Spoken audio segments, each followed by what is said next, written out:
Madame, Monsieur, bonsoir. Voici les titres qui seront développés au journal de ce soir. Au moins une personne a été tuée par balle ce lundi à Delma 38 lors des manifestations organisées par plusieurs associations syndicales pour protester contre la rareté des produits pétroliers, l'insécurité et la cherté de la vie. Plusieurs maisons utilisées comme des espaces de stockage de produits pétroliers ont été également incendiées. La Banque centrale annonce la mise en application de tout un train de mesures afin de lutter contre la chute accélérée de la gourde par rapport au dollar. Les responsables de la BRH menacent de sanctionner certains opérateurs économiques. Et puis, une mère et ses 2 filles ainsi que plusieurs autres personnes ont été tuées par balle puis calcinées dans leur véhicule par des bandits qui tentaient de les kidnapper. Ce multiple homicide perpétré sur le pont de Tabar a scandalisé toute la société haïtienne. Un crime de trop, estime plus d'un.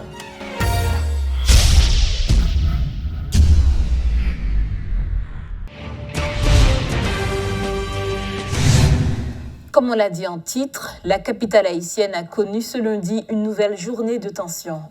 Au moins une personne a été tuée par balle à Delma 38 lors d'une manifestation organisée par plusieurs associations syndicales pour protester contre la rareté des produits pétroliers, l'insécurité et la cherté de la vie. Les protestataires ont érigé des barricades de pneus enflammés, paralysant ainsi la circulation dans plusieurs endroits de la région métropolitaine de Port-au-Prince. Plusieurs maisons utilisées comme des espaces de stockage de produits pétroliers ont été également incendiées. Il faut souligner que des mouvements similaires ont été organisés au CAI, au Cap-Haïtien et de la Cité de l'Indépendance.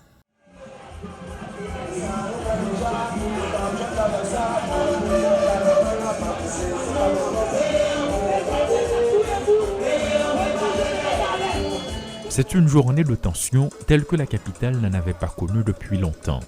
Des jets de pierre sur les véhicules, des tessons de bouteilles sur la chaussée, des pneus enflammés entre autres, la circulation est totalement paralysée.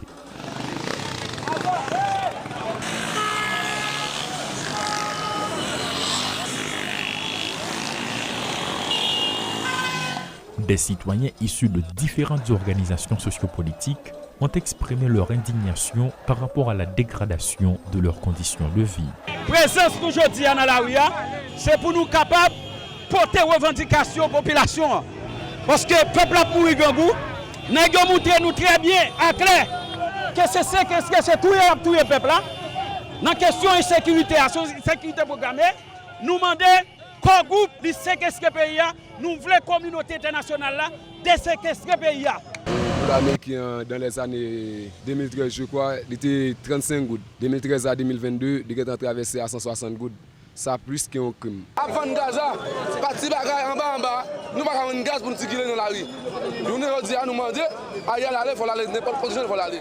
Il faut couper la mobilisation terreau pour nous couper avec Jacques Malonnet Sayo. Côté si bébé va épargner de pays, la vie chère a monté très haut de pays. Les agents de la PNH ont procédé à une arrestation au niveau de Nazon après qu'un individu ait poignardé un autre. À Delma 40B, les forces de l'ordre ont fait usage de bombes de gaz lacrymogène pour tenter de disperser la foule.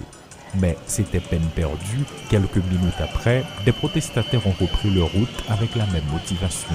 Pour ça qui vit ça de là, la revendiquer pour sécurité pour kidnapping, la revendiquer pour n'être pas rien, pour marcher pied, laguer pied, parce que jusqu'à présent, vous mettez pas dans la misère.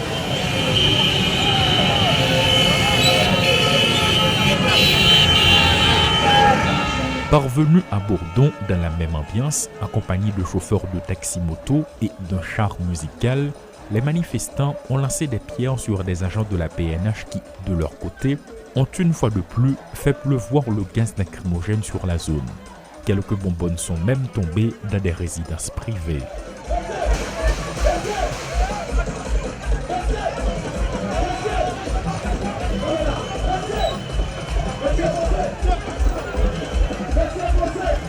Un autre aspect qu'il est important de souligner, c'est la paralysie des activités commerciales.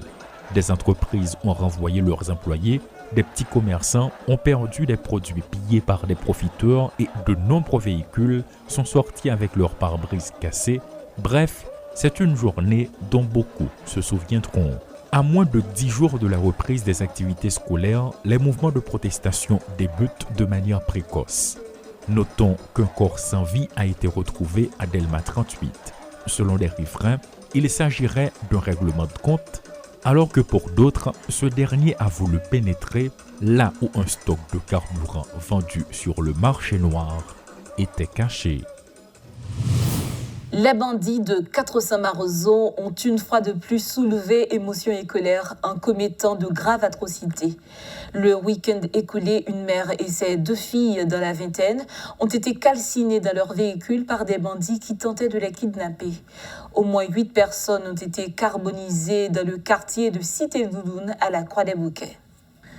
Des étudiants de l'Université de Port-au-Prince ont organisé ce lundi un mouvement de protestation contre l'assassinat de cette famille. Selon eux, ce drame ne doit pas rester impuni. Nous connaissons ce qui passe sous tout tabac, ça veut dire une famille brûlée vif. Et dans la famille brûlée, nous avons 2 étudiants dans l'université.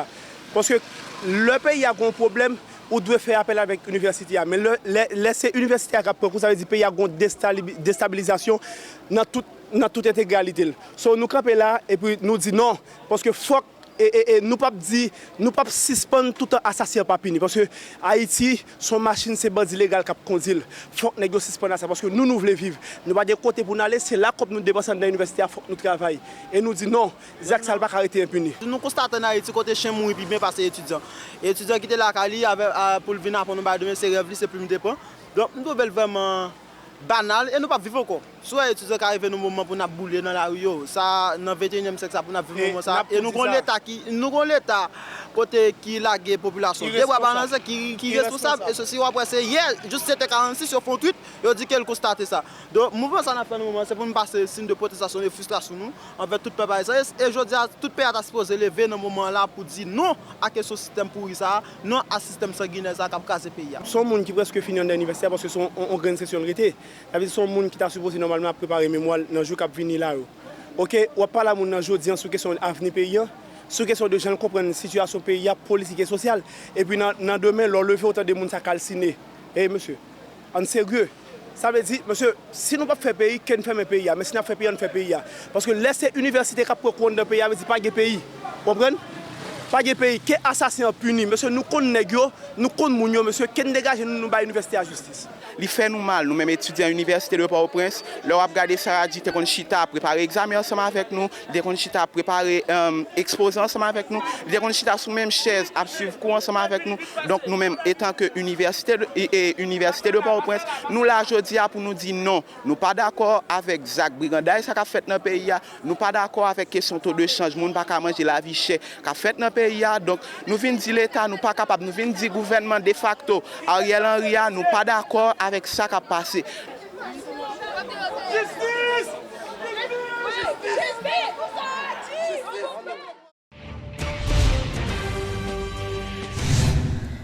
La Banque des banques annonce un changement au niveau de la circulaire 114-2. Cette mesure sera adoptée pour que les transactions de change se fassent beaucoup plus dans le segment formel du marché que dans le segment informel. Le gouverneur de la Banque centrale, Jean Baden-Dubois, a fait remarquer que 100 et 150 millions de dollars américains sont éjectés dans l'économie haïtienne d'ici la fin de l'exercice fiscal en cours. La Banque centrale annonce la mise en application de tout un train de mesures afin de lutter contre la chute accélérée de la goutte par rapport au dollar. Les responsables de la BRH menacent de sanctionner certains opérateurs économiques. Il y a une discussion qui est toujours faite sur ça. À savoir, il faut une stabilité avant que nous fassions affichage des prix en goutte, ou bien est-ce qu'il faut faire affichage des prix en goutte pour une stabilité? Parce que si nous ne pas faire affichage des prix en goutte, ok, nous pouvons aller vers un malheur. Son malheur pendier que lié sous toute économie. Pour qui ça?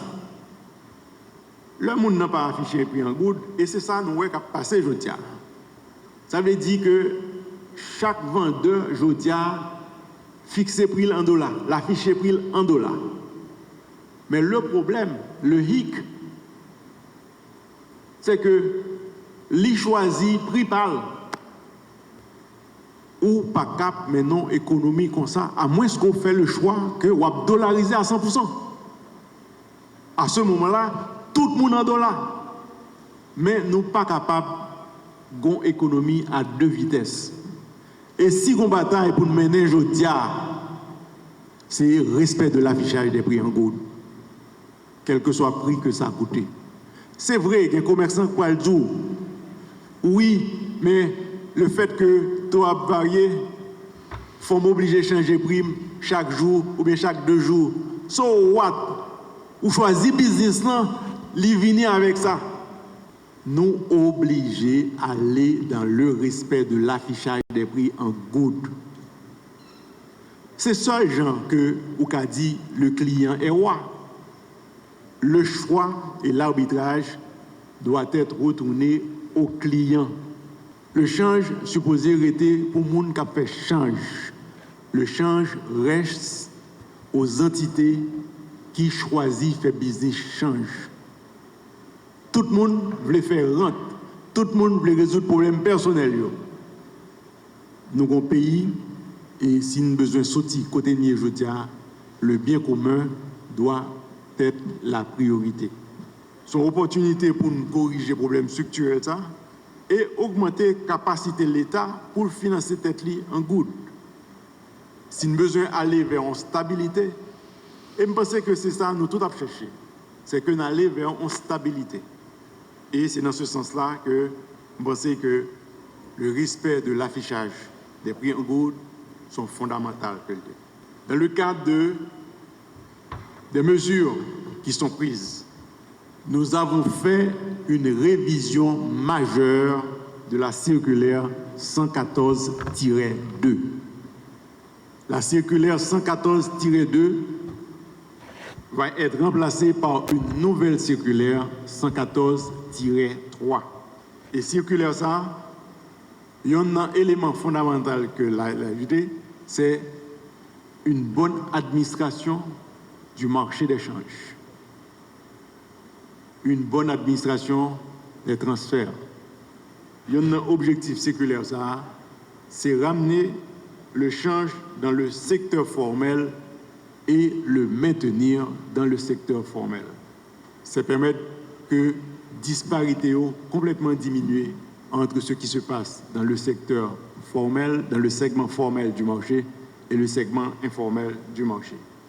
Certainement, c'est que là vient avec plusieurs mesures de coercition de façon à ce que le marché vienne beaucoup plus régularisé, que nous éliminer toute une série de désordres qui existaient aujourd'hui du fait que en pile transaction a fait plutôt dans le marché informel, en fait dans le segment informel du marché plutôt qu'en dans le segment formel du marché.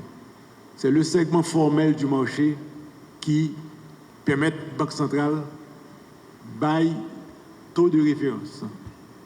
Donc il faut que la majorité du marché, que la majorité des transactions de change se fassent dans le secteur formel.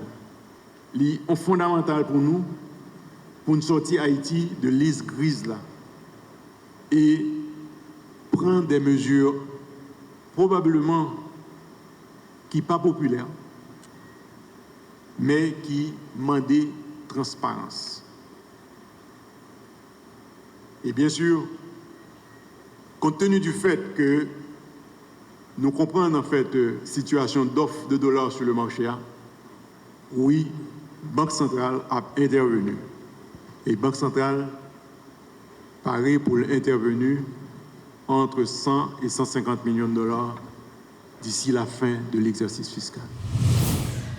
Le Premier ministre Ariel Henry doit faire le premier pas s'il veut dialoguer et non rester dans l'attente, selon le président du parti politique haïtien Tête Calée. Liné Balthazar estime que seul un dialogue franc et sincère peut sortir le pays de cette crise politique. Brûler, membre d'une famille, et tuer, brûler également, nous sommes ça tout passé dans la zone tabac, Croix-des-Bouquets récemment, Croix-des-Bouquets notamment. Donc, ça, les hommes qui constituent ce gouvernement, cette structure d'exception, ils devraient agir pour changer la situation. Et PHTK, comme vous l'avez dit, on est du nombre. Oui, M. Desaugustes, on nous fait bien la différence.